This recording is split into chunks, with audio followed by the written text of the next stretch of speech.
Well, silver and gold would be my main piece of advice. I think if you don't have real money, which is what gold and silver are, you should get some, because the cash that you've got in your bank account and under your mattress and wherever else, that will be devalued by the government necessarily. They have no choice but to do Right. that.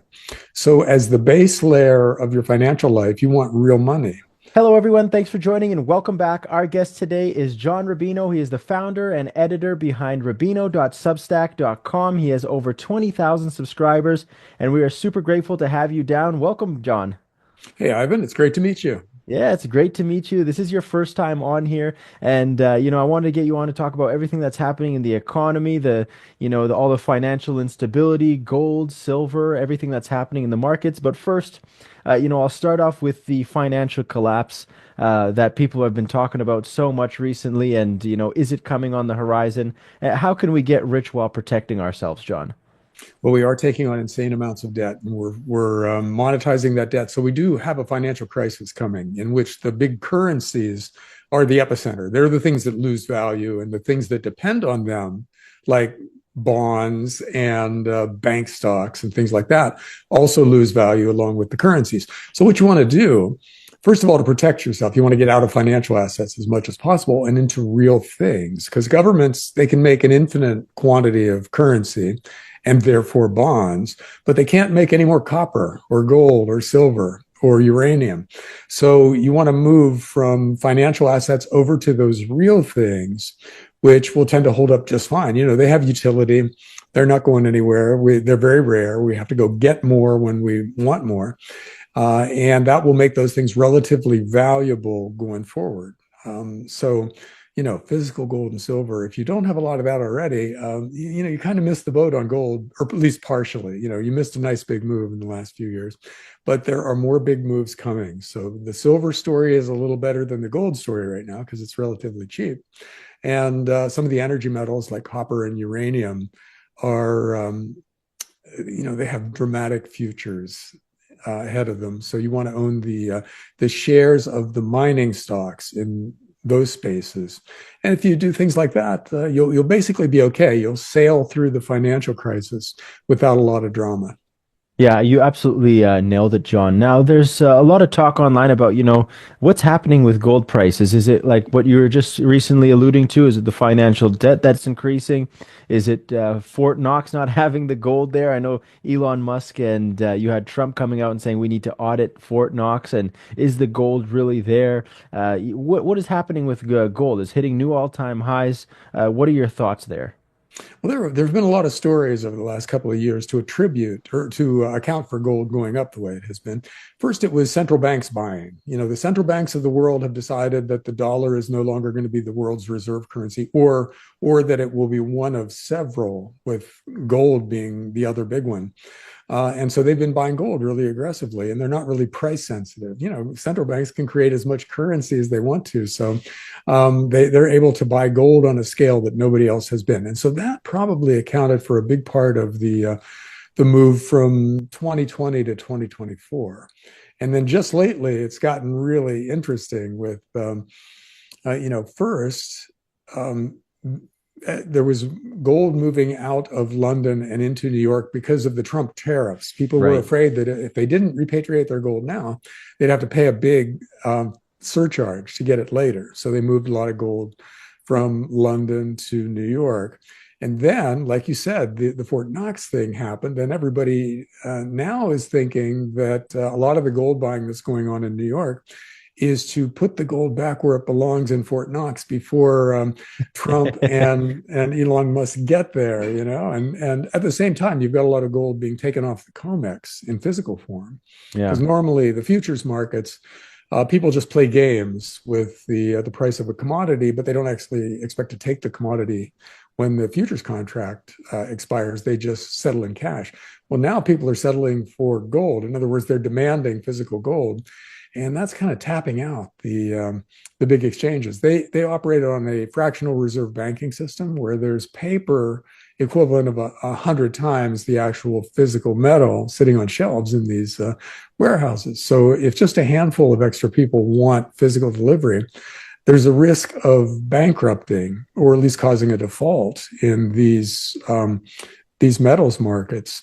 And that would be spectacular if it happened. You would see panic buying like you've never seen before if the COMEX defaulted on a gold futures contract. Oh And yeah. that's a very real possibility in this world. Yeah, oh yeah, it's there's been a lot of talk and a lot of guests that I've had on recently. They're just saying like, anything can pop at any moment, especially if like what you were saying, if the Comex defaults on all of its deliveries and yeah, that would be a sight to see. Another question I wanted to ask you, John, is, what's concerning you right now in the markets other than silver and gold and everything we've talked about recently, and even bonds. What's the main concern of you for you in the markets right now?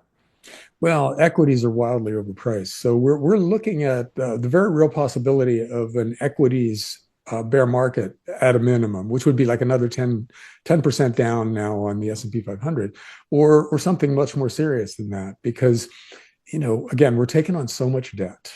And that is requiring that so much new currency be created, and that runs the risk of accelerating inflation, which means people want higher interest rates before they'll be willing to borrow or to lend money into these sovereign debt markets.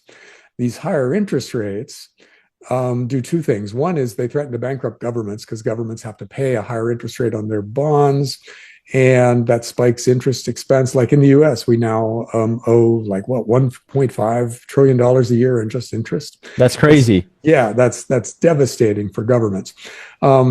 And if interest rates go up because of that, that's devastating for stock prices too, because stocks trade on lots of different factors, but one of the important ones is dividend yield versus what you can get in the fixed income market. Right. And if interest rates go up to 2 or 3 times the dividend yield on the S&P 500, why would you take the risk with stocks when you could get a bank CD that pays 4.5%, while the dividend yield on the S&P 500 is 1.2% or something like that. So Right. that leads to a repricing of stocks dramatically if it stays this way, or if interest rates go up from here.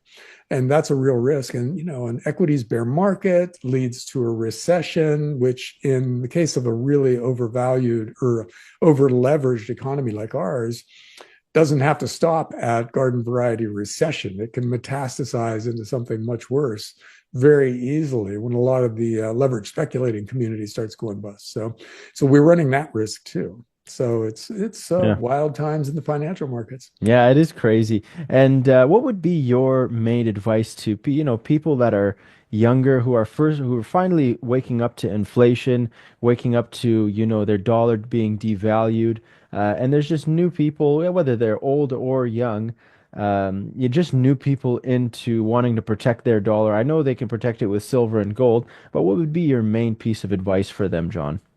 Well, silver and gold would be my main piece of advice. I think if you don't have real money, which is what gold and silver are, you should get some, because the cash that you've got in your bank account and under your mattress and wherever else, that will be devalued by the government necessarily. They have no choice but to do Right. that.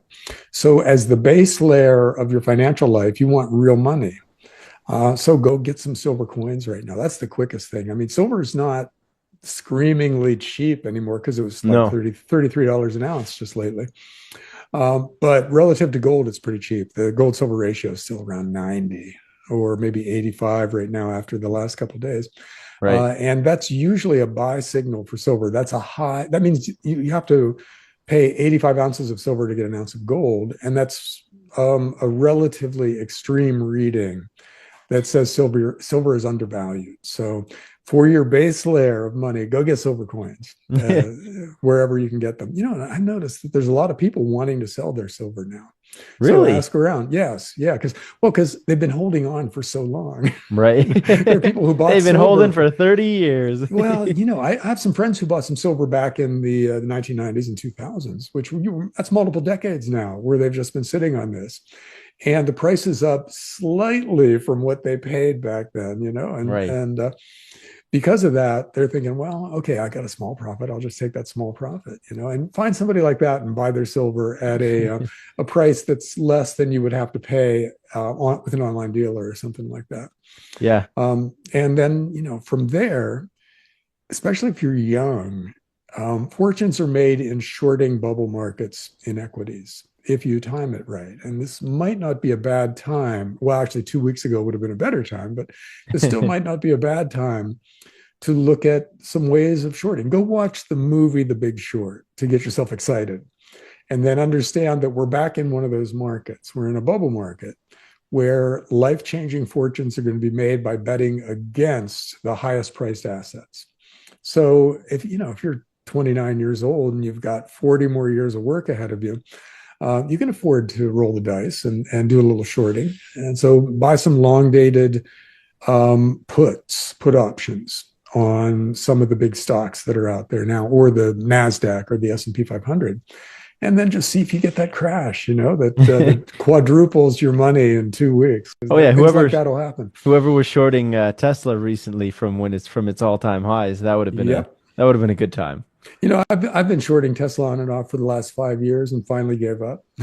So of course, this is now when it crashes. Now when it crashes, he's like, ah, I gave up too long ago. Timing is everything when you Yeah. short things, No. because you need to be right reasonably soon, or else you're in trouble. Oh yeah, absolutely. You might lose your pants.